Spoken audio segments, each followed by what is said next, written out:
very good example of that would be California. It takes forever, sometimes 84 months to be precise, or more. That's 7 years plus to build simple transmission, because the rules and the standards for environmental agencies are so stringent that it becomes a highly bureaucratic process. And folks that are permitting new transmission doesn't have a clear understanding on why it's important to permit them.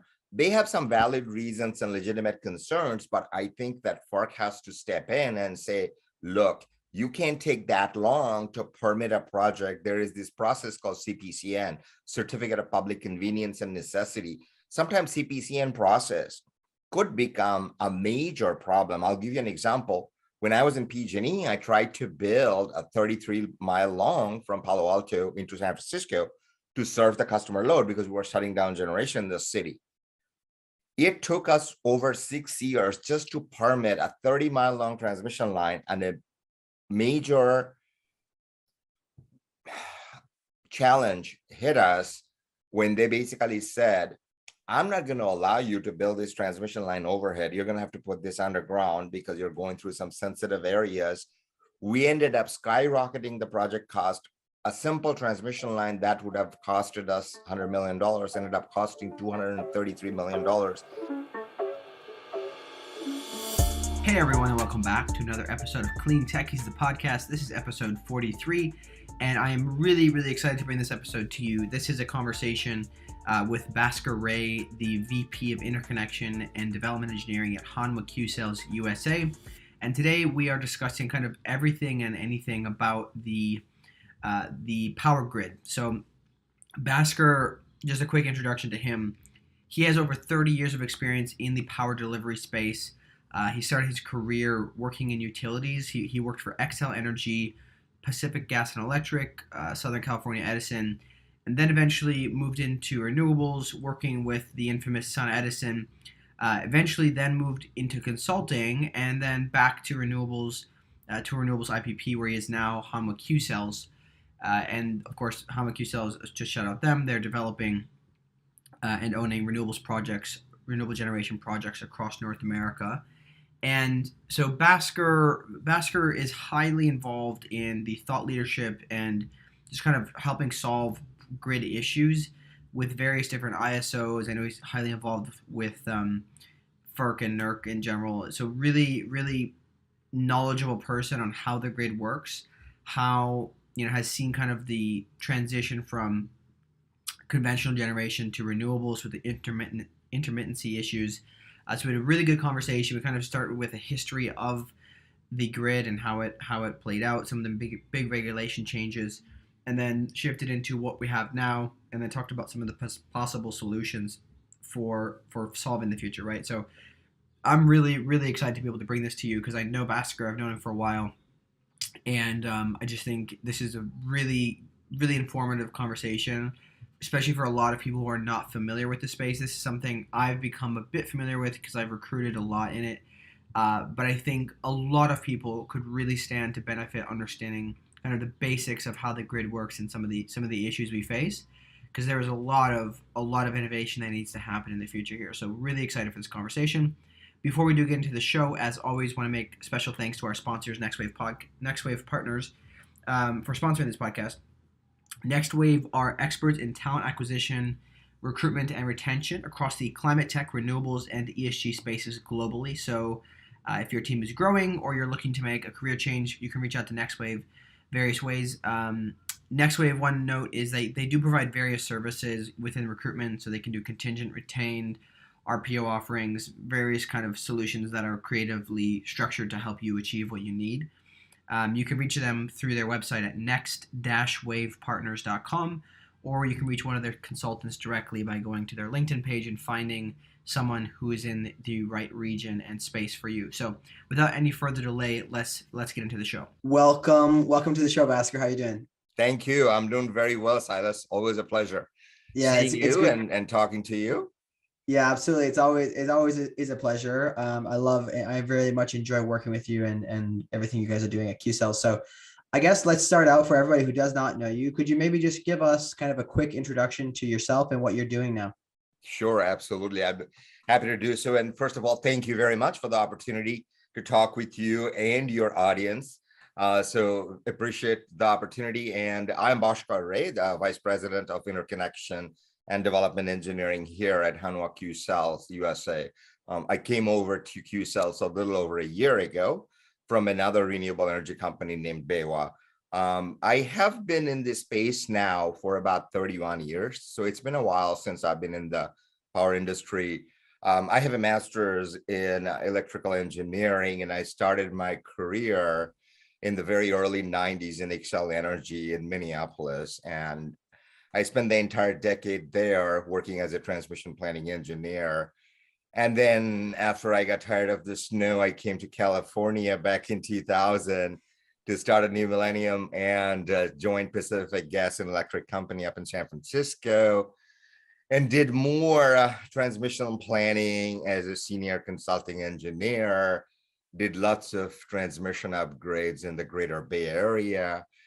And then in Southern California, Edison had expressed an interest to bring in a subject matter expert in the transmission space. So I came down to Los Angeles and joined Edison in their power procurement department. And so I was in Edison's power procurement department for a few years, helping on evaluating transmission issues for energy procurement projects. And then I went to the transmission side of the house in SCE back in 2009 and started doing interconnection work for renewables on a full-time basis. That's really when I think I got drawn into the renewable space, and I saw the tremendous opportunity when President Obama launched the American Reinvestment and Recovery Act. I did a great deal of work with California Governor Arnold Schwarzenegger's energy advisors.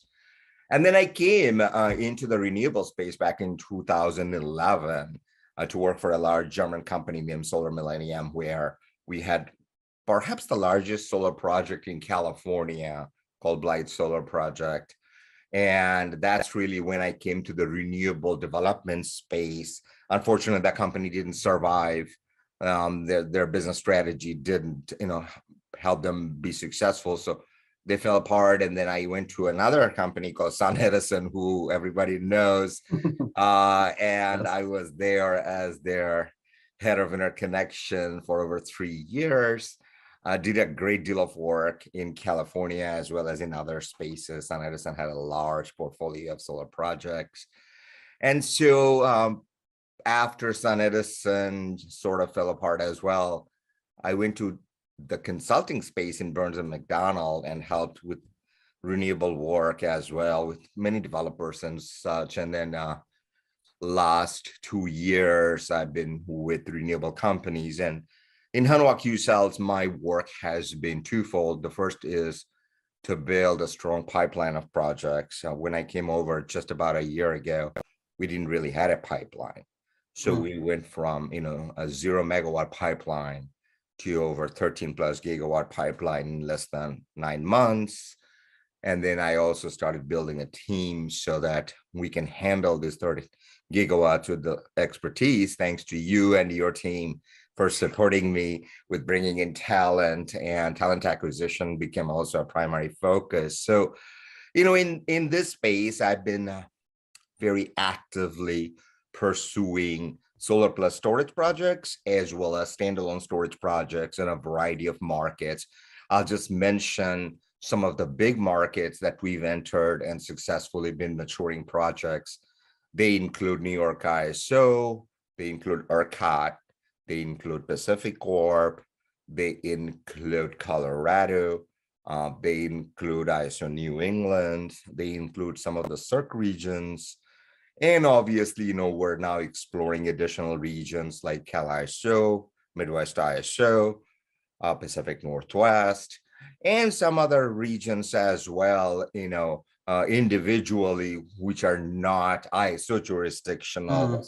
And PJM obviously is very much in the list for us to enter for Greenfield. And then on a parallel track, the company has also been looking at buying portfolios Hanwha QSAS is a $188 billion company.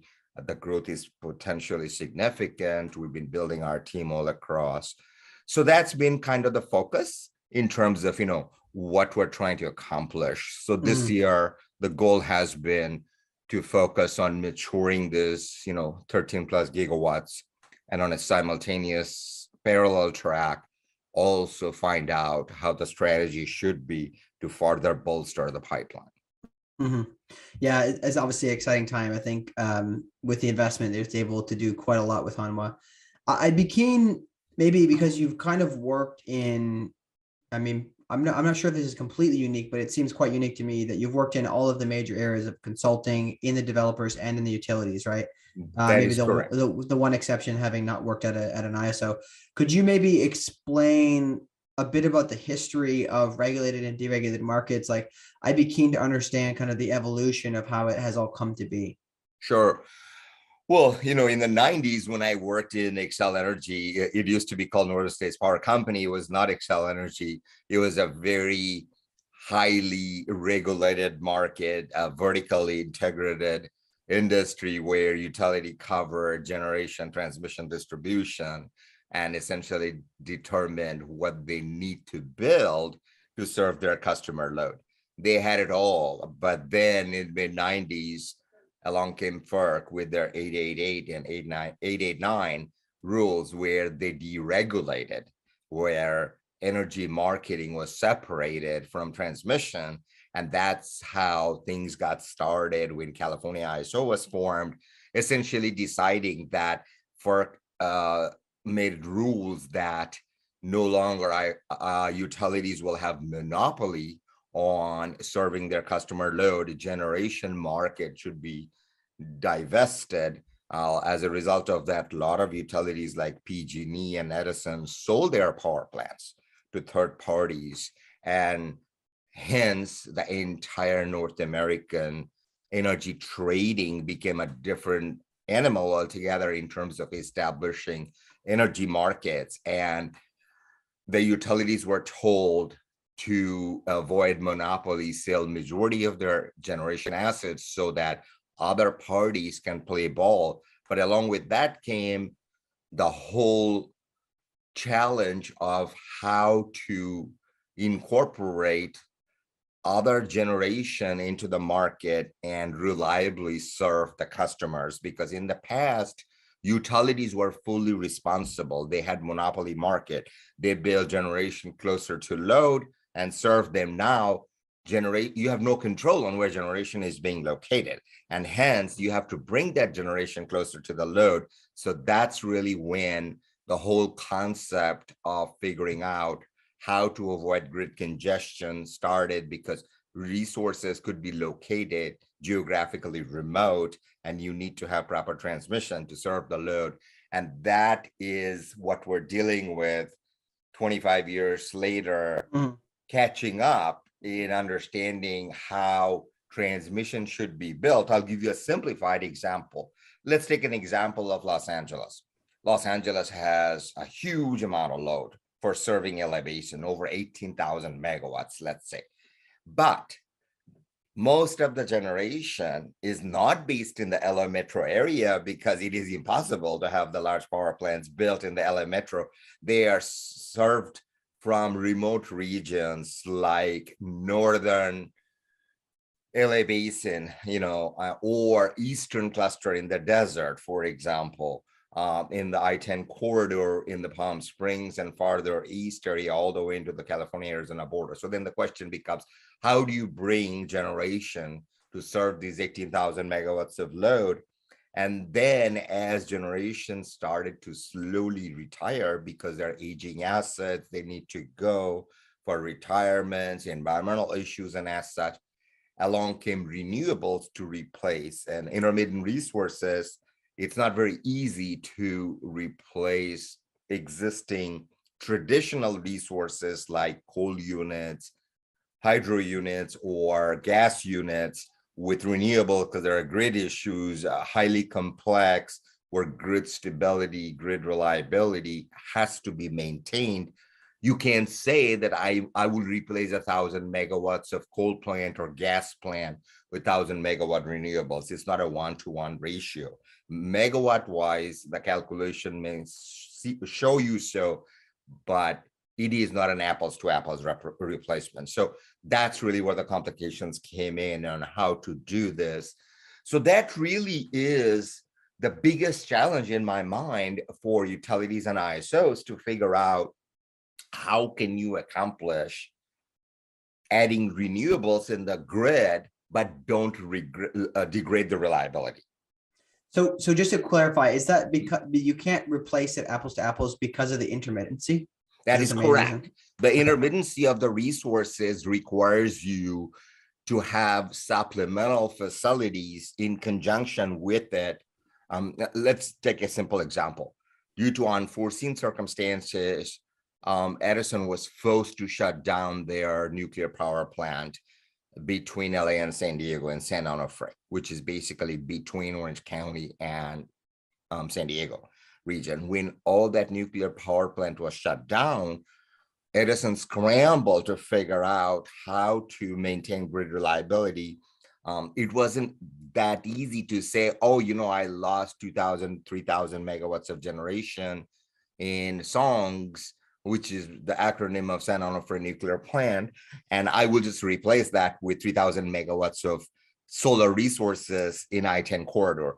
It required much more than that. They had to bring back a lot of retired old units in the coastal area for voltage support on the grid, because they had to operate those units as synchronous power plants to provide VAR support on the grid, because even though the active power may be replaced from somewhere else, intermittent resources sometimes do not produce sufficient reactive power. So reactive power became a big issue. And that's where the biggest challenge lies, is to come up with reactive power that in the past were coming from real generators or real inertia-based machines. So that is, to me, one of the biggest issues that ISOs are currently facing with. I want to back up a little bit. Do you have insight as to why did the regulation happen? Why did the FERC regulation happen that kind of split this thing up and just broke up the monopoly? And is that the case in every market, or are there some markets that still maintain the old model? Excellent question. I think majority of the markets have now been deregulated, where you rarely see situation that utilities have full monopoly. Under the current deregulated market, especially for regions that are RTOs, we have so many big reliability regions, right? Like PJM, New York ISO, ERCOT, California ISO, and also New England. In all these regions, it is a fully deregulated market. The main idea was FERC felt that after feedback from several players, that utilities are fully controlling the market on the generation side and not allowing other IPPs to enter the market and build potentially generation. And there is no competition. You may remember that the cell phone industry deregulated. Communication was completely deregulated. We can go and buy cell phone from multiple companies.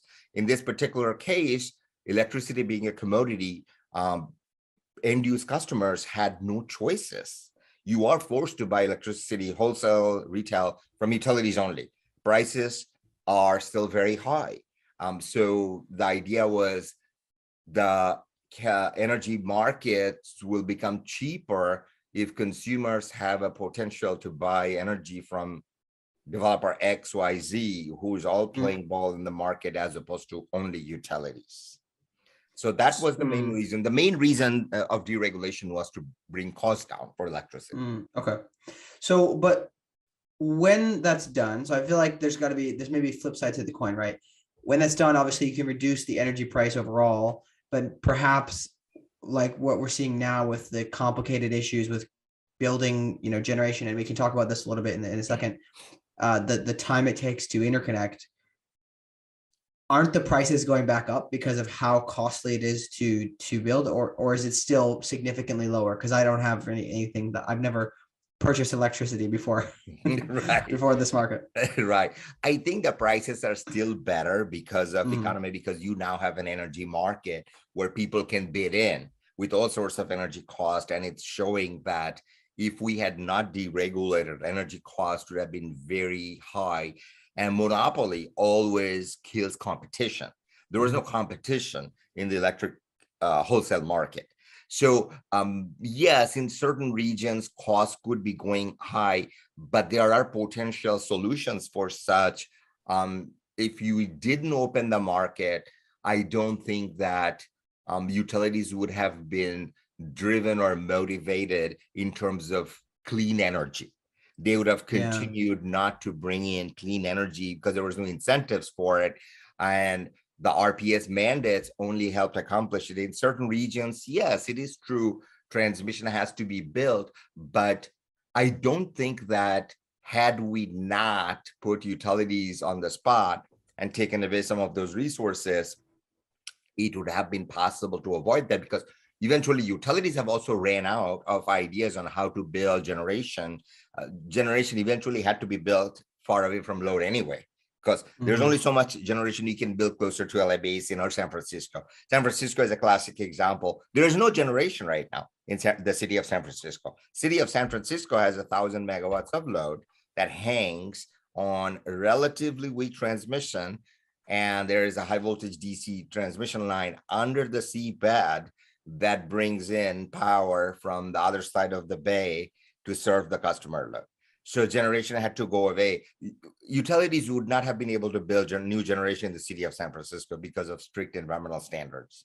So power prices in San Francisco would not have come down if there is not, enough deregulation. Okay, got it. That makes sense. I think is obviously just understanding the trade-offs, and there's a bit more complication when it happens, but obviously the benefits seem to be positive. Could you perhaps talk about what is obviously we'll focus on utility scale interconnection here. What does the process look like currently, and maybe how has that changed just over the past 5 or 6 years? I don't know if you want to give a specific ISO example or maybe across the board, kind of what does the process look like, cost and time wise, roughly speaking, and how does that look like for a developer like Qcells? I think one of the big things that happened is FERC 1000 rule. FERC 1000 rule took away utilities ROFR. ROFR stands for right of first refusal. So utilities were put on further on the spot, and their right of refusal was taken away, saying there will be a competitive solicitation process now on transmission. So if an ISO, for example, let's just take California ISO as an example. If California ISO determines that it is economic to build a new transmission for the obvious reasons that we talked about, you are not really telling the utilities that they are the only player who can build that transmission, because a third party can come in and build it cheaper, faster, and help the renewables access that transmission and serve the load. In other words, if California determines that there is let's say a new transmission that has to be built between ISO and Arizona to bring in generation, and let's say that path could become a bi-directional path where renewables can leave California, renewable can leave California and go to Arizona, and as such, as opposed to curtailing, so be it. And let's say a third party is building now a transmission between California region into Arizona to connect the nuclear power plant at Arizona SRP system. So that process further opened up in terms of the renewable developers to utilize that opportunity and say that third-party merchant transmission is going to be able to allow bringing in remotely located resources. A classic example would be if we were to build, let's say, a transmission line, set aside permitting challenges for a second, from Wyoming to Arizona, California, all that cheap wind resources in Wyoming can have a huge market access to California. Okay. And if there is not enough need for all these solar resources in California, vice versa, it can flow out of the state and serve load in the so-called WCC region. So I believe in the last 5-6 years after FERC 1000 ruling came out, FERC opened up the path further for renewables, saying one of the big impediments right now is cross-country transmission. Cross-country transmission must be built so the resources are not stranded resources in the state and being curtailed. You're building billions of dollars of infrastructure with solar, wind resources, and they're getting curtailed because there's not enough transmission. That's an oxymoron. What if we build these transmissions? So I think the biggest hurdle right now is to overcome permitting challenges and build more transmission so that these renewables can travel long distance and serve Well, native load. I wanted to talk about that a bit. So I think this has been, I've noticed this coming up a few times in other people's podcasts that I listen to, talking about kind of this permitting process and oftentimes this, environmental regulation that really has good intention, ideally at the beginning, right? To, preserve certain wetlands or whatever it might be for endangered species, et cetera. Obviously, I think people would typically have put renewables folks and environmentally friendly folks in the same camp, right? But it's almost like there's kind of a competition now because Right. it's really hindering, especially with the issues with Ukraine and energy independence. It's really, really hindering the process to build these transmission lines. I think that large cross country, that large transmission line that Invenergy is working on, I think it's called the Wheat Belt or something. That's taking obviously over a decade to build. So could you maybe talk about your perspective on how could we hypothetically get more transmission built quickly, right? The same way that back in the day we built the highway system. We just did it, right? Because Right. it was a matter of national security and all these other items, right? How can this be done again? Because, as America, we don't really build things, just at least not very quickly anymore. Correct.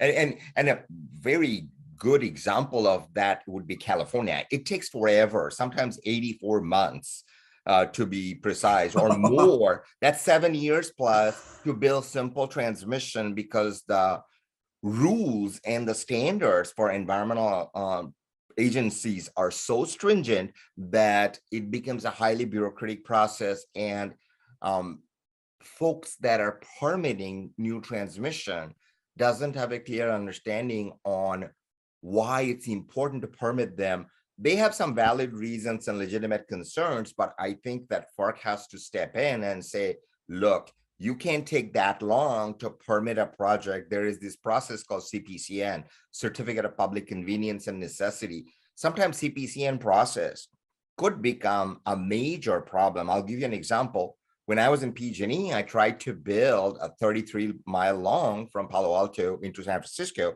to serve the customer load because we were shutting down generation in the city. It took us over 6 years just to permit a 30-mile long transmission line, and a major challenge hit us when they basically said, I'm not going to allow you to build this transmission line overhead. You're going to have to put this underground because you're going through some sensitive areas. We ended up skyrocketing the project cost. A simple transmission line that would have costed us $100 million ended up costing $233 million. A lot of that transmission had to be put underground because these communities between Palo Alto and the city of San Francisco came in and said, well, this line is going through my territory. What do I get out of it? It sounds like the city of San Francisco benefits out of it, but in that process, you are causing environmental concerns to me. I have all sorts of, bay water, and it's going to impact my, habitat, blah, blah, blah. There's all sorts of stuff. Environmental issues, fish and wildlife could be affected. I don't want this power line to go through my community. So they look at this power line permitting process through a different lens than you would to serve the load. So I think to overcome that issue, the biggest thing you have to do is FERC needs to step in and say, thou shalt build this line, and you have 3 years to build this. It is a mandate. So with the right political support from the right agencies, these transmission could get built a lot faster, especially if you put premium on it and if the agencies are ordered to do so. But right now, there is no process to tell these agencies that you shouldn't take and drag your feet for 84 months to allow build. You know, Yeah, I mean, it's super difficult. I mean, think about it, especially I think after COVID now, we have this, especially from California, right? The mass exodus of people going to Texas, and for example, I'm not totally sure how this will continue to shape in the future, but you can't 8 years later rely on the same exact load going to be there, right? You by correct. that time you don't know if there's going to be even the That's same right. for that That's right. transmission. So it needs to be much more flexible and quick, right? That's right. That's exactly right. And ERCOT is facing the same situation, like you said. All of a sudden, you see all these problems in ERCOT, and the next thing you know is there is a blackout in the wintertime. What caused that blackout? Because ERCOT's transmission didn't get built in a timely manner. There was, deregulation in ERCOT market. Enough resources were not put in what we call operating reserves, planning reserves, and these generation was not brought in a timely manner. And basically, at the end of the day, the load had to be straight up dumped, which happens Mm-hmm. in third world countries. Third world countries, you have this thing called load shedding. When demand exceeds supply, you just shut it off. The switch is flipped because there's not enough resource. And that's really what happens. So that is the risk you run into, is if you don't have enough grid outlet, resources are stranded. They're Mm-hmm. shut off, they're curtailed, and the customer cannot be served. Yeah, I mean, I think about this from the perspective of, if we want true reliability on the grid everywhere, and we want to have a very um and we just don't want to have to worry about it, regardless of what happens with demographics within the United States, obviously a massive country to handle this. Wouldn't it be best hypothetically for the population, not necessarily the developers, to just have massive amounts of transmission going all over the place, in addition to over like having more assets than you need, That's and then right. maybe like putting, I don't know, Bitcoin mining computers or something to take the load when you need it, That's but right. essentially having way more than you need. That's That right. way you can, turn the switches on and shift it around. That's right. You have to be careful in both ways, that you don't want to have stranded transmission assets where you've now overbuilt transmission, and transmission is very poorly loaded, meaning the loadability of those transmission lines, the line is basically floating in the grid because you've just Mm-hmm. built too much. But right now, the biggest problem in PJM, for example, is lack of new transmission. PJM is shutting down their queue for 2 years because they are inundated with renewables in the grid and they don't know what to do.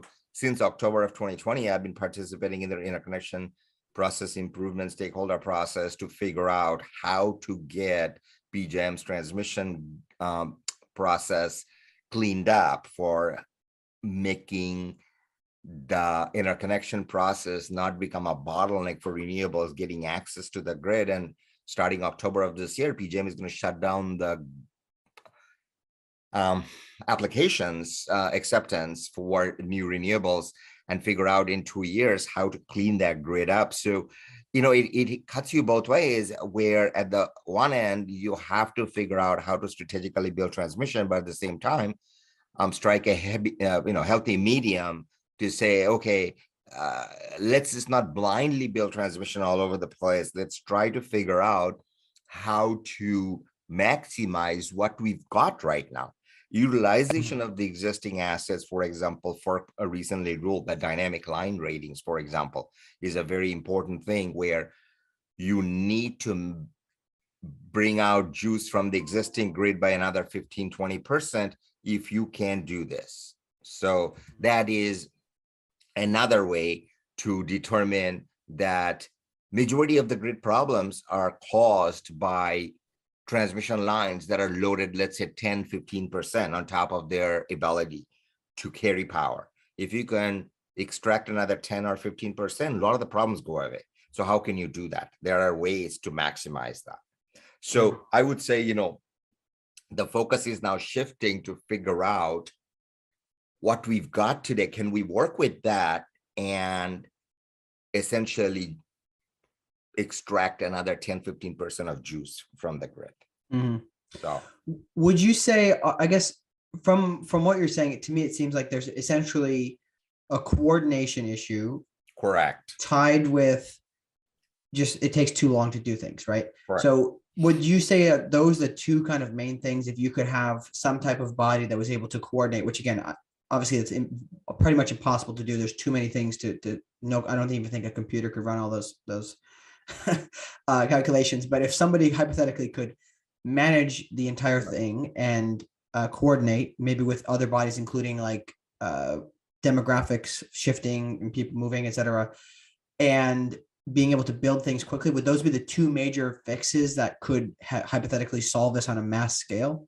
It would, because right now your biggest challenge is, let's say you want to build a big transmission line to remove renewables in both directions from Wyoming to California, and that line goes through 3 other states.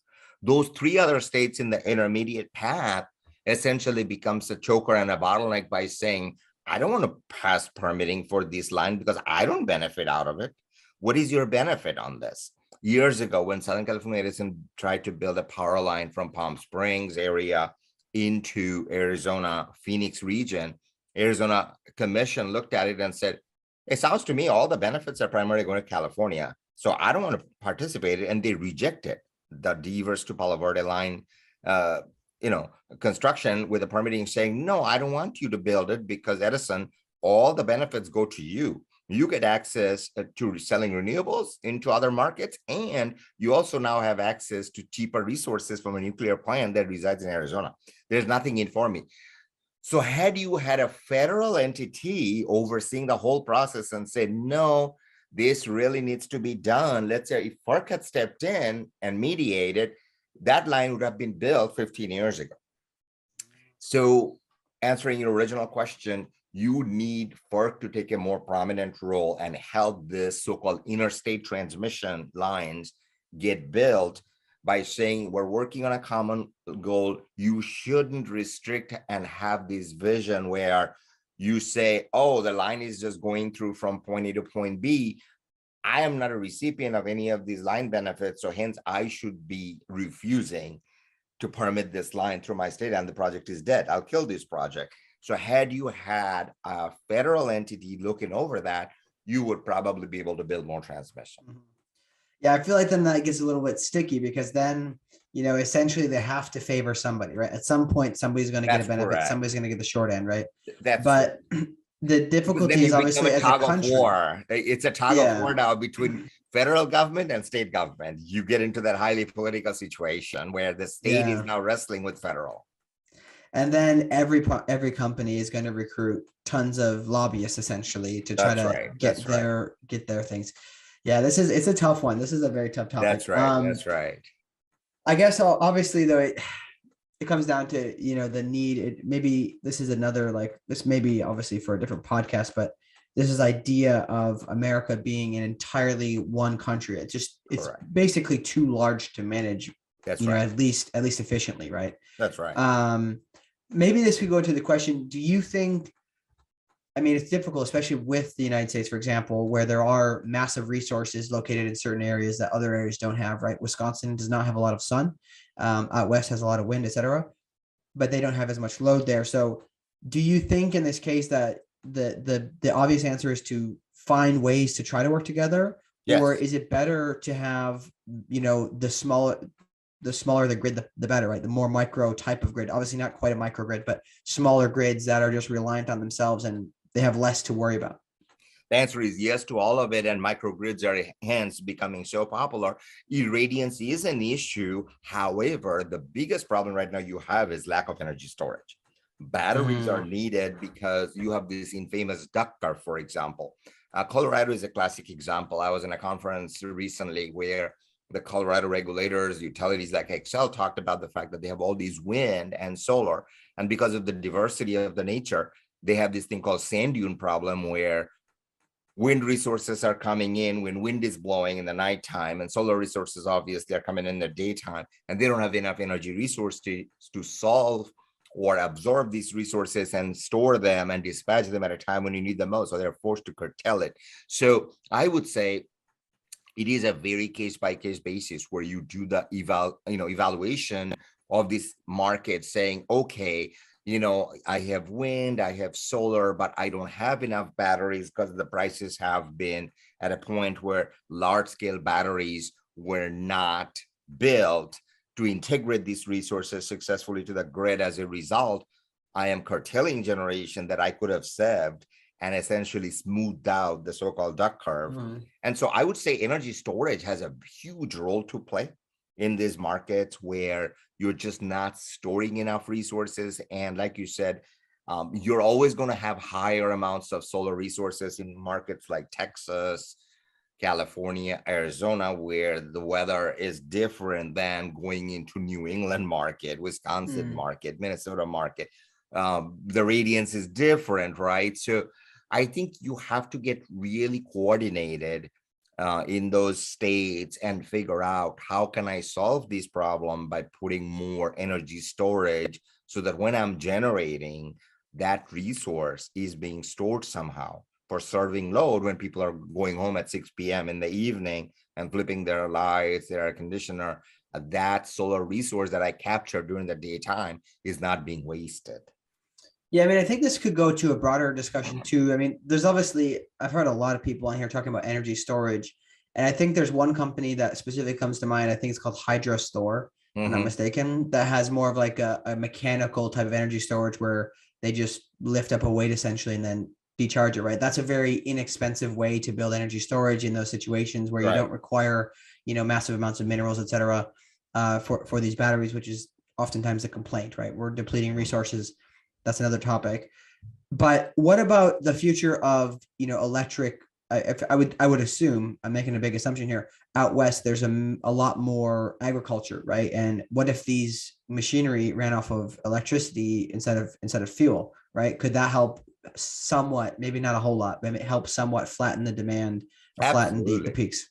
Answer is absolutely. And that's being looked at as we speak to figure out how can the ag lands benefit from using electricity and as such so that you have a more coordinated effort in terms of the electrical resources serving those ag land requirements so that their reliance on other resources are diminished. So again, it becomes a coordination issue. Who is responsible to do that coordination? Mm-hmm. And I also feel, what about the possibility? I don't know, maybe this is being done. I've heard a bit about this in Texas, but what about having like flexible demand? Basically, I'm just thinking of like Bitcoin mining specifically, right. where you can maybe just haul a trailer around to the area that really needs to, suck up some demand, right? Yep. While there's a transmission line being finished or whatnot. Is this something that's being done Big typically, time. or are there other things being done similar to that?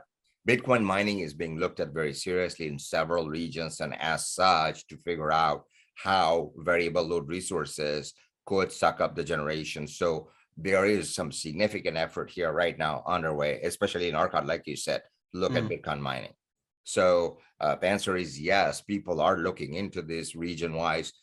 Some folks obviously are more motivated on doing something like Bitcoin mining as opposed to others. But yeah, we are recently seeing an influx of those in Mm-hmm. the market. I would assume, is it, I don't know if this is the case. Data centers could also be something like Yep. that too, but Yep, they that's have to be exactly under right. constant powers, right? That's correct. Data centers are popping up all over the place. We are being regularly asked to look into that. That's correct. Mm-hmm. I guess maybe kind of getting towards the end here. What do you think?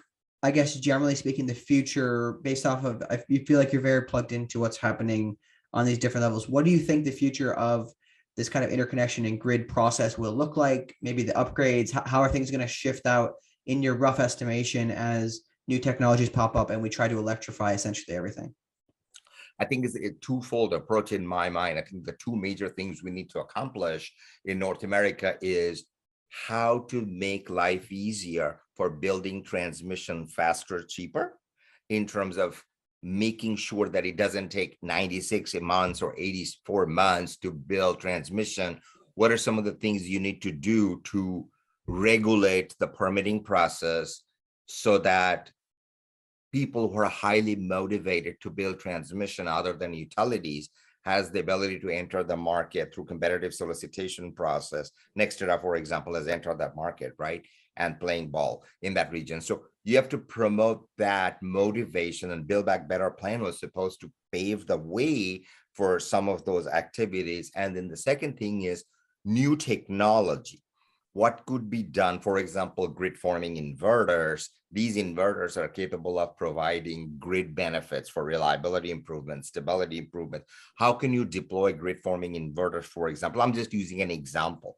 Or what we call power electronic fax devices, the flexible AC transmission systems that could help you maintain some of the reliability problems in conjunction with renewables. If you build a large STATCOM, for example, the STATCOM will help you maintaining your reliability right next to a big farm. If you put in a big 500 megawatt solar plus energy storage farm, how can you build that? So I think those are the things that you will see being focused on in the next 3 to 5 years to ease up the bottleneck in the grid. What was there was one question I had along those lines. I've kind of lost the train. I thought you were going to keep going on that thread. I was trying to listen.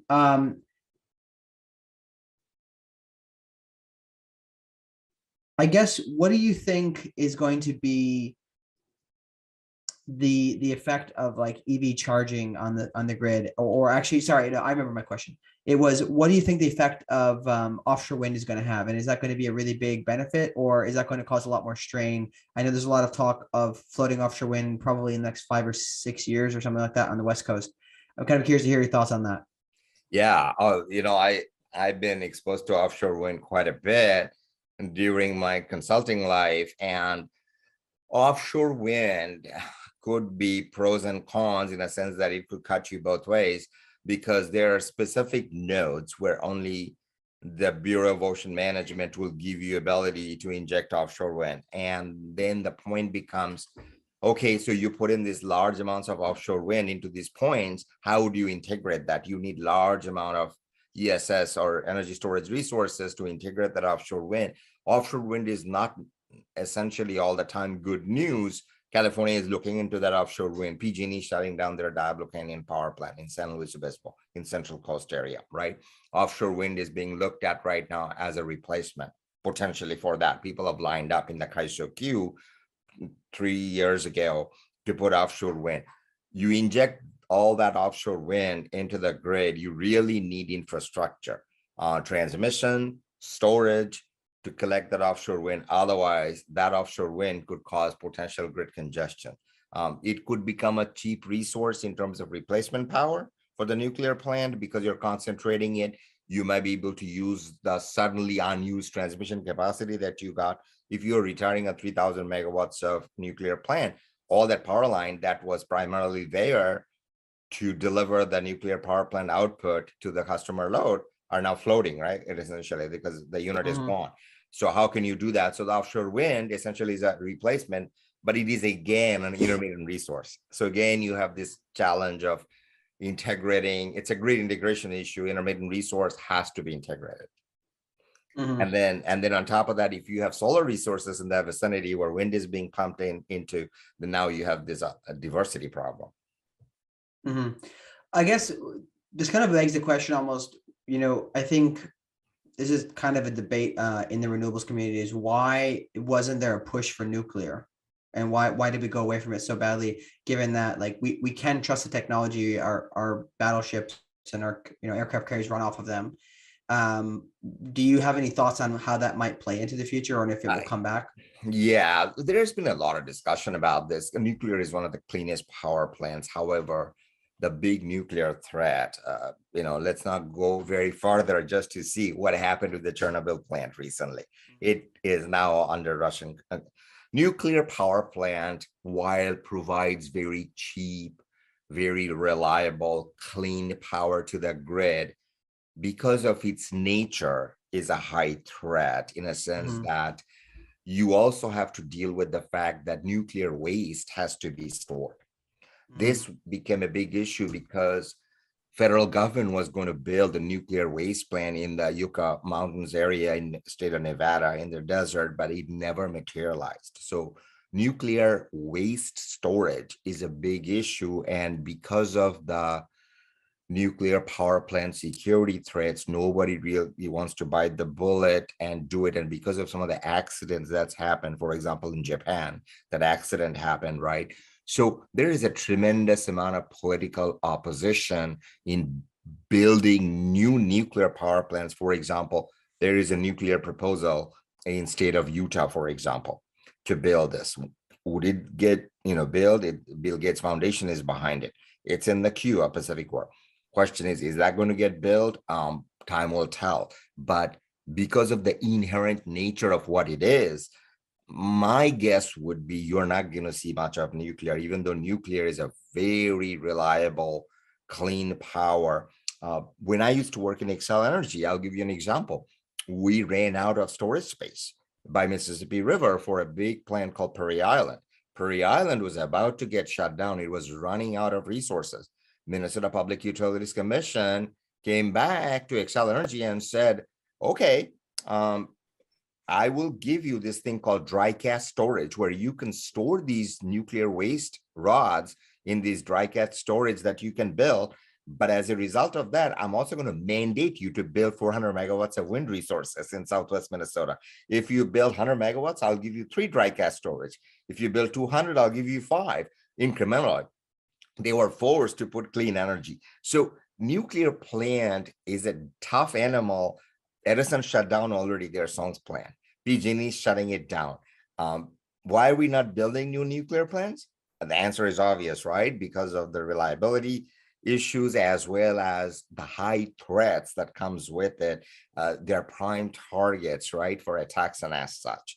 So my guess is, while the technology is robust and America has been very successful, as older nuclear plants shut down, you're probably not going to see much more new nuclear plants being built. Rather, people would continue to build solar, wind, and storage to do the replacement. So, yeah, I think it's a tough one. I think if we can build it correctly, I think it'll work out right. Especially as I think about I think Bill Gates has also a company that's working on concentrated solar energy to manufacture steel. I believe. So as all of those manufacturing really shifts to trying to do things differently with electricity, I think that will, help with the intermittency issues. I was curious, maybe, I don't know if you have many thoughts on this. What about, we talked about security just a little bit ago.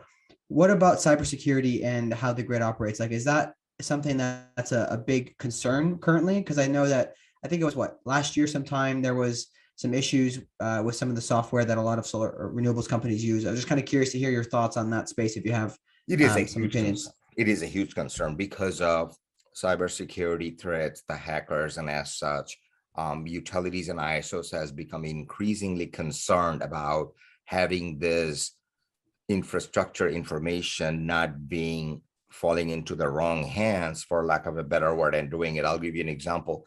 Stringent requirements are in place right now.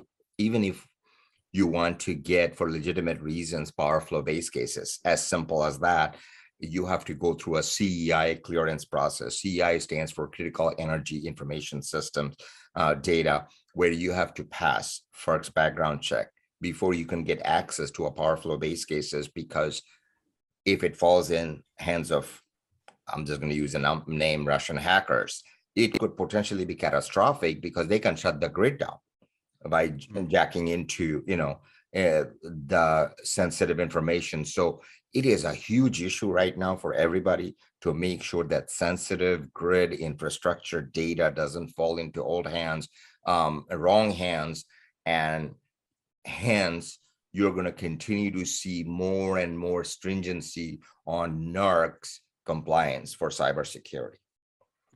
Yeah, interesting. I think that's an interesting one. I had interviewed before I ended up in renewables. I interviewed for an opportunity in cybersecurity. It was interesting, but I didn't see myself in the long term. But yeah, I think that is a fascinating one and a dangerous one, obviously important to take care of. Maybe to wrap things up, I'd be keen to hear from an education perspective. I think you and I both, doing the recruiting process, have noticed that there's a very tough time to find these engineers, but it seems like there's going to continue to need to be more of these engineers who can handle these things. So what are Absolutely. you seeing? Are you seeing, or is Q Cells or other companies doing partnerships with universities to help kind of spur this interest in the space? Are people educating, people when they come in from a graduate level? What is exactly being done to make sure that there's a good pipeline of talent in the space? Absolutely. I think that's a very good point. And in fact, funny you mentioned about going to the universities. We're definitely exploring into going into career fairs, for example, educating, the universities about our needs, so that students has opportunities to come into internship opportunities to renewable companies so that they can learn what are some of the blue chips and essentially recruit fresh talent from straight out of college, as well as engineers. Obviously the future for engineers in the power industry is bright.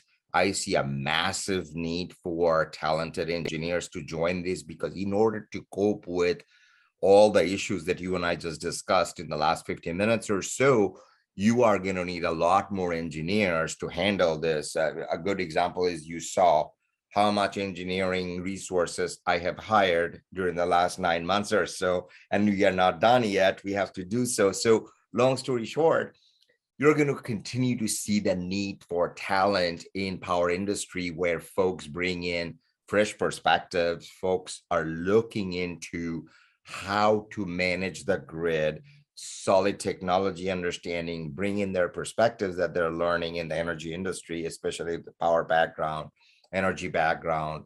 Renewable emphasis for master students has become a thing now. This didn't exist 20 years ago, that there was a renewable energy degree, for example. Folks are coming in. So I would say, in short, talent recruitment in the renewable space is going to continue to grow significantly. Yeah, I think one thing I would comment on too, that just to me seems it's a bit kind of tilted in terms of a lot of people, like you and I both seen, there's a lot of people, a lot of immigrants who are in these roles. And I don't see it doesn't tend to be nearly as many like Native American people from America, born and raised here, in these types of roles. And I think that obviously you could look at it two ways. You need to encourage the next generation to get these degrees, or maybe make the visa process a little different, as we've run That's into right. several times. That's right. But that's obviously another more political type of conversation. But I think I do agree. I think the space is bright especially for electrical engineers. So if you're listening to this podcast, deciding what to do, maybe talk to Bhaskar and learn a bit more about the grid, and maybe go get your electrical engineering degree. But I think this has been a really, really informative conversation. There's obviously many things we could go deeper on, but me not being an engineer, it's tough to go too deep. So I think this is very good place to end it. Do you have any final thoughts you want to kind of offer?